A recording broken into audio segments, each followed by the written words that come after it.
Big Boss Malayalam season 6-ന്റെ മൂന്നാമത്തെ episode അഥവാ രണ്ടാമത്തെ ദിവസത്തെ വിശേഷങ്ങൾ ഇങ്ങനെയാണ് ടെലികാസ്റ്റ് ചെയ്തത്. രണ്ടാമത്തെ ദിവസം ആരംഭിക്കുന്നത് തന്നെ പതിവ് പോലെ മോർണിംഗ് ഗാനമായിട്ട് എത്തിയത് അപ്പങ്ങളെമ്പാടും ഒറ്റയ്ക്ക് ചുട്ടമ്മായി എന്ന് തുടങ്ങുന്ന ആ ഗാനമായിരുന്നു. പിന്നീട് അങ്ങോട്ട് നടക്കുന്നത് രതീഷിൻ്റെ ഒരു വിളയാട്ടം തന്നെയാണ്. പതിവ് പോലെ രതീഷ് അതിവിദഗ്ധമായി മറ്റുള്ളവരെ പ്രൊവോക്ക് ചെയ്യുകയും അതുപോലുള്ള കാര്യങ്ങളാണ് നടക്കുന്നത്. ആദ്യം തന്നെ ഈ കഴിഞ്ഞ ദിവസങ്ങളുടെ പ്രകടനത്തിന് ബാക്കിയായിട്ടായിരിക്കാം രതീഷിൻ്റെ ശബ്ദം നല്ല രീതിയിൽ പോയിട്ടുണ്ട്. രതീഷും ശ്രീതുവും തമ്മിലുള്ള ഒരു സംസാരമാണ് ആദ്യം കാണിക്കുന്നത്. അതിൽ രതീഷിന് സംസാരം പലപ്പോഴും ശബ്ദം പുറത്തു വരുന്നില്ല. അതുകൊണ്ട് തന്നെ പകുതിയൊക്കെ ആംഗ്യഭാഷയിലാണ് രതീഷ് കാണിക്കുന്നത്. രതീഷും ശ്രീതുവും തമ്മിലുള്ള വാഗ്വാദം മുന്നോട്ട് പോകുന്നതിനിടയ്ക്ക് ശ്രീരേഖ ഒരു ഡാൻസ് ഒക്കെ കളിച്ച് വന്ന് ഇവർക്കിടയിൽ വന്നു നിന്ന് രതീഷിനോട് ചായ എടുക്കട്ടെ, ചായ കുടിക്കാം എന്ന് പറയുന്നുണ്ട്. ഇതേ സമയം തന്നെ ജാൻമണി പുറകിലൂടെ വന്ന് കെട്ടിപ്പിടിക്കുന്നുണ്ട്. ഇത് കണ്ടുകൊണ്ടുവരുന്ന മുടിയൻ പറയുന്നുണ്ട് ഒരു ഉമ്മയും കൂടി കൊടുക്കാം എന്ന് പറയുന്നുണ്ട്. രതീഷിൻ്റെ അടുത്തേക്ക് ജാൻമണി ചെല്ലുമ്പം രതീഷ് അവിടെ നിന്ന് ഒഴിഞ്ഞു മാറുന്നുമുണ്ട്.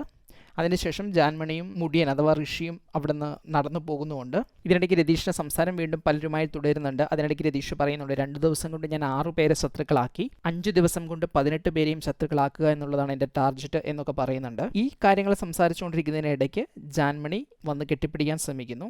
അപ്പം അത് എന്നെ തുടരുത് എന്ന് രതീഷ് പറയുന്നുണ്ട്. എന്നിട്ട് അവിടേക്കും മറ്റ് ചില ആളുകൾ കൂടി വന്നു. അപ്പം ഇനി നിങ്ങൾ എൻ്റെ കുറ്റം പറഞ്ഞോളൂ എന്ന് പറഞ്ഞിട്ട് രതീഷ് അവിടെ നിന്ന് പോകുന്നുണ്ട്.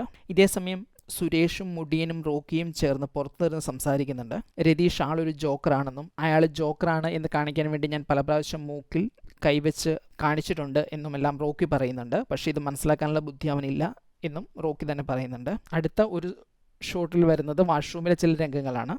അതിൽ രതീഷ് ജിൻഡോയോട് നീ വഴക്കുണ്ടാക്കുമ്പോൾ പെൺകുട്ടികളുടെ അടുത്തൊന്നും പോയി നിൽക്കരുത്, അവർ പേടിച്ചു പോകും, അവരെ പേടിപ്പിക്കരുത് എന്നൊക്കെ പറയുന്നു. അപ്പോൾ മറുപടിയായിട്ട് ജിൻഡോ പറയുന്നു എനിക്ക് നിന്നോട് പറയാനുള്ളതും അത് തന്നെയാണ് എന്ന് പറയുന്നു. അതിന് മറുപടിയായിട്ട് അതിന് നീ പെണ്ണാണോ എന്ന് രതീഷ് ചോദിക്കുന്നുണ്ട്. അതിനുശേഷം ആ ടോപ്പിക്കിനെ ട്വിസ്റ്റ് ചെയ്യുന്നുണ്ട്.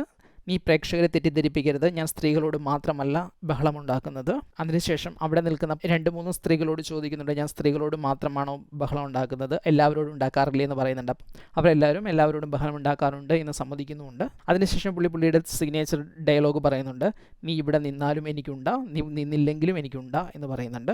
അതിനുശേഷം ബെഡ്റൂമുകളിൽ ഒന്നിൽ നടക്കുന്ന ഒരു രംഗത്തിൽ ഡൈനിങ് ടേബിൾ ക്ലീൻ ചെയ്യുന്നതുമായി ബന്ധപ്പെട്ട കാര്യങ്ങൾ രതീഷ് ശരണ്യയുമായിട്ട് സംസാരിക്കുന്നുണ്ട്. ശരണ്യയെ കുറ്റപ്പെടുത്താനൊക്കെ ശ്രമിക്കുന്നുണ്ട്. ഈ സമയം അവിടേക്ക് നോറ കയറി വരികയും നിങ്ങൾ എൻ്റെ നെയിം ആവശ്യമില്ലാതെ യൂസ് ചെയ്യുന്നു, നിങ്ങളാണോ എന്നെ ആക്ടിവേറ്റ് ആക്കിയത് എന്നുള്ള ചോദ്യങ്ങൾ ചോദിക്കുന്നു. കാരണം നോറയെ ആക്ടിവേറ്റ് ആക്കിയത് ഞാനാണെന്ന് പറഞ്ഞുകൊണ്ട് രതീഷ് നടക്കുന്നുണ്ട്. ഈ വാഗ്വാദം കുറേ നേരം മുന്നോട്ട് പോകുന്നുണ്ട്. ഇതിൻ്റെ അവസാനം രതീഷ് പറയുന്നുണ്ട് ഞാൻ തെറ്റ് ചെയ്താൽ ക്ഷമ പറയുന്ന ശീലമില്ല, ഞാൻ പകരം ഏത്തയിടും എന്ന് പറഞ്ഞിട്ട് ഒരു 6-7 തവണയെങ്കിലും ഏത്തയിട്ട് കാണിക്കുന്നുണ്ട്. ഇത് അവരെ കളിയാക്കുന്നതാണോ അതോ യഥാർത്ഥത്തിൽ തൻ്റെ തെറ്റ് മനസ്സിലാക്കി ഏത്തയിടുന്നതാണോ എന്നുള്ള ഒരു ചോദ്യം ബാക്കി നിൽക്കുന്നുണ്ട്. വീണ്ടും വന്നിട്ട് പുള്ളി പറയുന്നുണ്ട് എനിക്ക് ആരുടെയും റെസ്പെക്റ്റ് വേണ്ട, ആർക്ക് വേണം നിൻ്റെ റെസ്പെക്റ്റ് എന്നൊക്കെ ചോദിക്കുന്നുണ്ട്.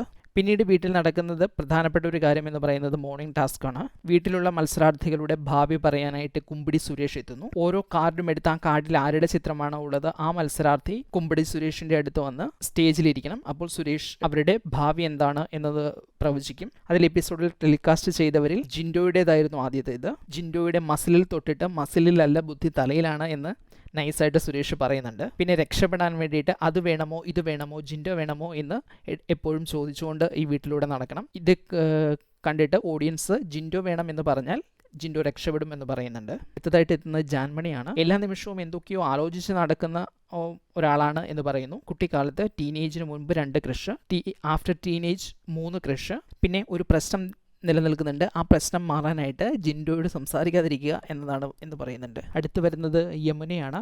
യമുനയോട് ബിഗ് ബോസിൻ്റെ വഴിയിലൂടെ എപ്പോഴും ഫ്ലോ ചെയ്തുകൊണ്ടിരിക്കും. ഗെയിമിൽ ആൾ വലിയ സ്ട്രോങ് ആണ്. മുന്നോട്ട് വിജയം കിട്ടാനായിട്ട് ഗുഡ് മോർണിംഗ് പറയാനുള്ള ഒരു രീതിയൊക്കെ പറഞ്ഞ് പരിശീലിപ്പിക്കുന്നുണ്ട്. അത് എല്ലാവരെയും കൊണ്ടുമൊക്കെ പറയിപ്പിക്കുന്നുമൊക്കെയുണ്ട്. പിന്നീട് വരുന്നത് ജാസ്മിനാണ്. ജാസ്മിനോട് പറയുന്നു ബിഗ് ബോസിലെ ജേർണി വളരെ സക്സസ്ഫുൾ ആയിരിക്കും, ഗ്രീൻ കളർ ഇട്ടവരെ സൂക്ഷിക്കണം എന്ന് പറയുന്നുണ്ട്. പിന്നീട് പറയേണ്ടത് അപ്പോൾ തന്നെ പറയണം, പറയാതിരുന്നാൽ രാത്രിയാകുമ്പോൾ കരച്ചിൽ വരും, അതുകൊണ്ട് പറയാതിരിക്കരുത് എന്ന് പറയുന്നുണ്ട്. അടുത്ത് വരുന്ന ശരണ്യയുടെ വോയിസും സ്റ്റൈലും ഒന്ന് ഇമിറ്റേറ്റ് ചെയ്ത് കാണിക്കുന്നുണ്ട്. പിന്നീട് വരുന്ന അർജുനാണ്. അർജുൻ വന്നിരിക്കുമ്പോൾ തന്നെ ഒരു വലിയ ഗ്ലാസ് കിട്ടുമോ, ഇതൊരു വലിയ കൈയാണ് എന്ന് പറയുന്നുണ്ട്. പിന്നെ കുറേ പേര് പല രീതിയിൽ മാനിപ്പുലേറ്റ് ചെയ്യാൻ ശ്രമിക്കും എന്ന് പറയുന്നുണ്ട്.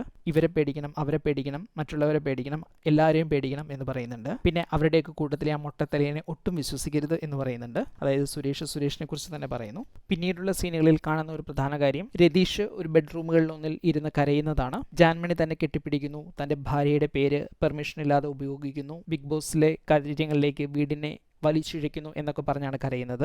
ഇത് കണ്ട് കയറി വരുന്ന മുടിയനും രതീഷും തമ്മിൽ ശക്തമായൊരു ഫൈറ്റ് ഉണ്ടാകുന്നുണ്ട്. ഇതിൽ മുടിയൻ കൃത്യമായിട്ട് പറയുന്നുണ്ട്, നിങ്ങൾ അനാവശ്യമായിട്ട് സ്വന്തം കുടുംബത്തിൻ്റെ കാര്യങ്ങൾ പറഞ്ഞ് നിങ്ങൾ തന്നെയാണ് നാറുന്നത് എന്ന് പറയുന്നുണ്ട്.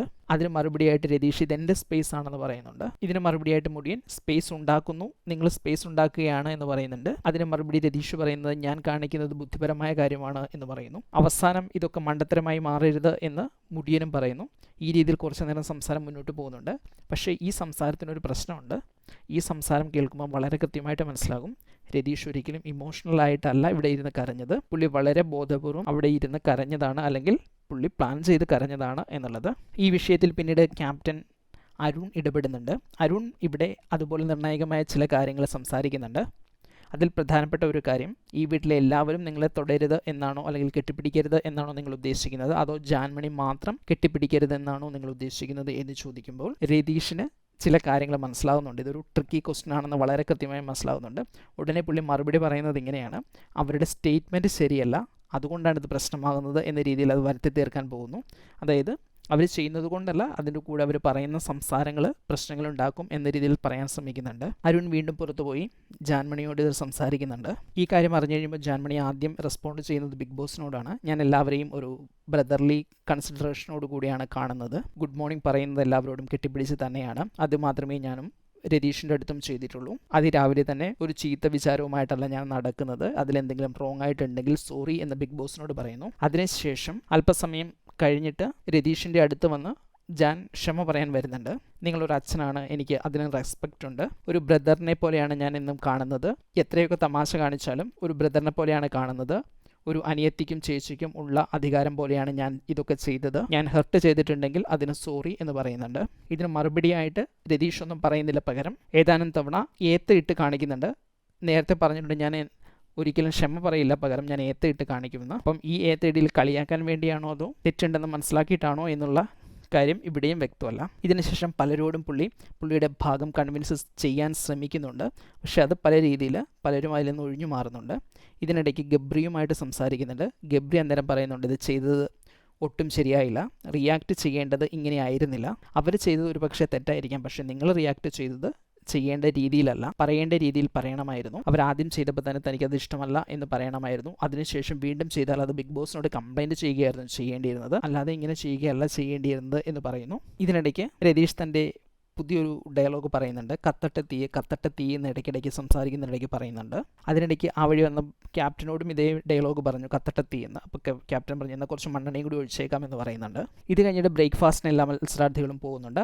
ബ്രേക്ക്ഫാസ്റ്റ് ടേബിളിൽ വെച്ചിട്ട് 3 ദോശ എടുത്തു, ഞാൻ 3 ദോശ എടുത്തു, നിങ്ങൾക്കൊക്കെ ഭക്ഷണം ഞാൻ എടുത്തോട്ടെ എന്ന് പലരുടെ അടുത്ത് ചോദിക്കുന്നുണ്ട്.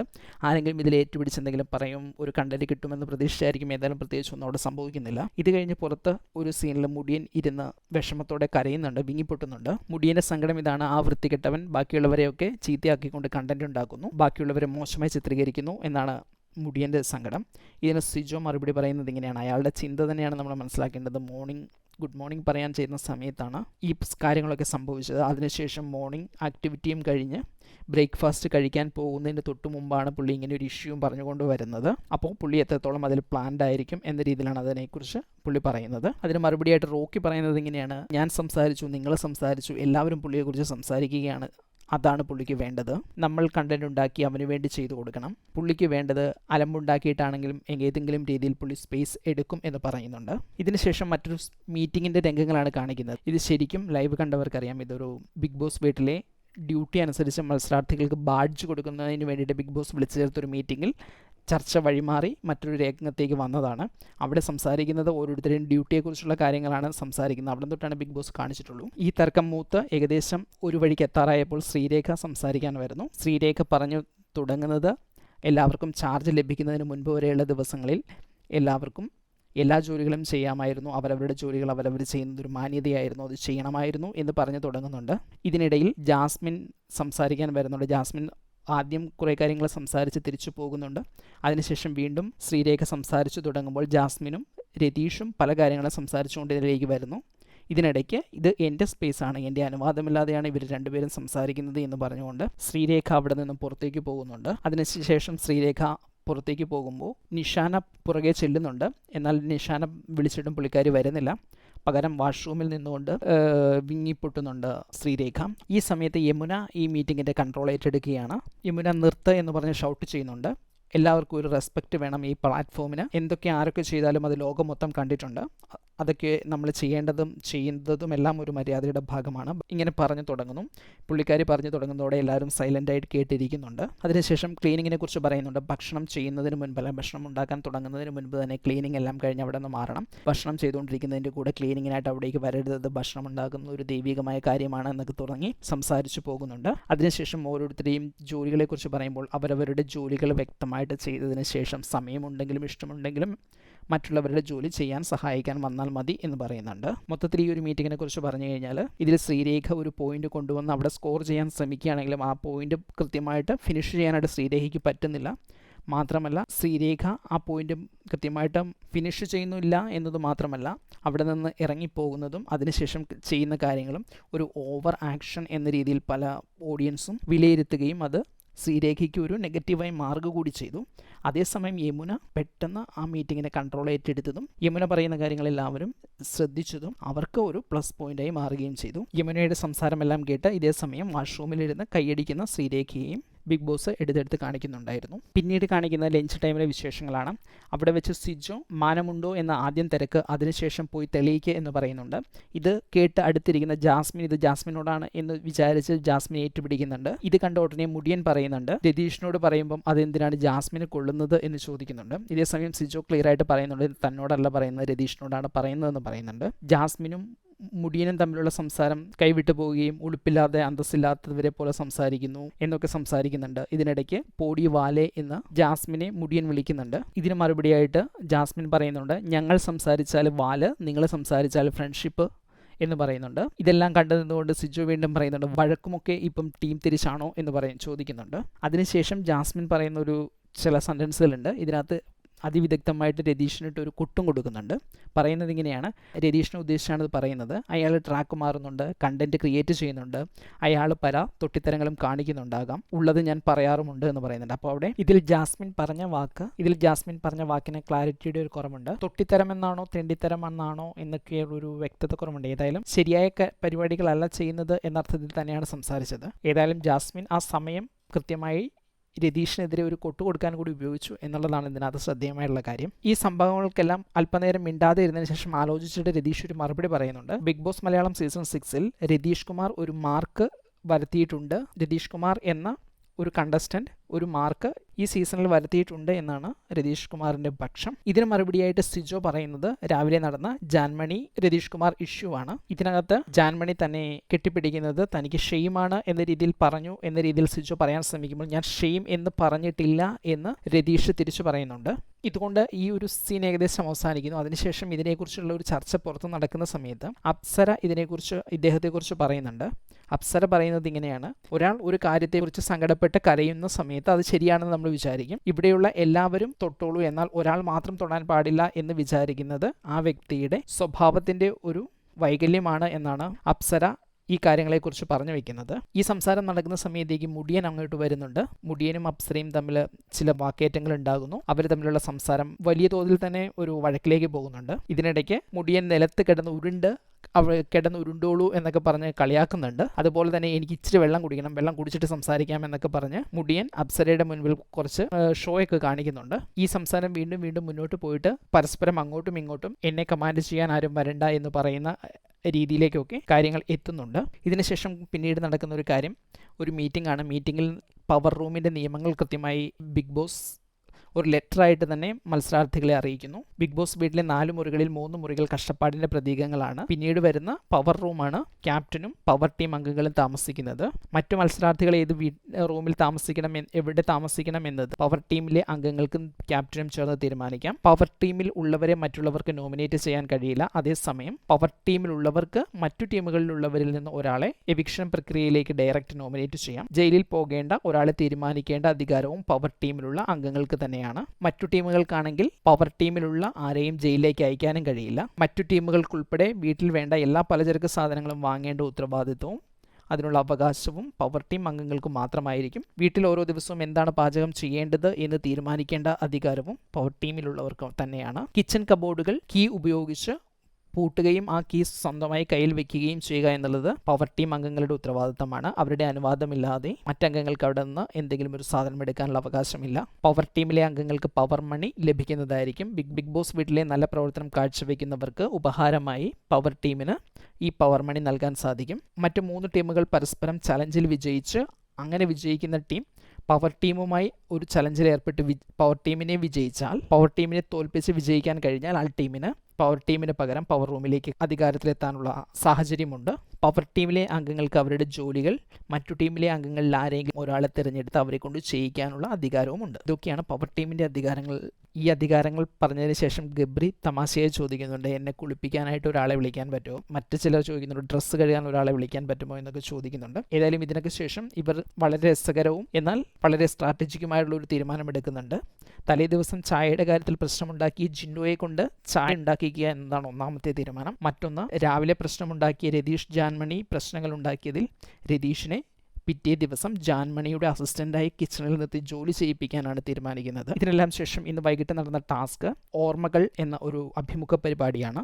ഓരോ മത്സരാർത്ഥികളും അവരുടെ ജീവിതം പറയുന്ന കഴിഞ്ഞ സീസണുകളിലെ ടാസ്കിനെയും സീസണിൽ ഒന്ന് മാറ്റിപ്പിടിച്ചിരിക്കുന്നു. ഇത് ഒരു അഭിമുഖം പോലെയാണ് നടത്തുന്നത്. ഈ അഭിമുഖത്തിലെ ഇന്റർവ്യൂവർ ആവാൻ ബിഗ് ബോസ് ക്ഷണിക്കുന്ന ആളുകൾക്ക് ഇതിൽ ഒരാളുടെ ജീവിതത്തെക്കുറിച്ച് ഇന്റർവ്യൂ ചെയ്യാനായിട്ട് ഇതിൽ ഒരാളെ തിരഞ്ഞെടുക്കാൻ കഴിയും. അവരെക്കുറിച്ചായിരിക്കും ഇന്റർവ്യൂവർ ചോദ്യങ്ങൾ ചോദിക്കേണ്ടത്.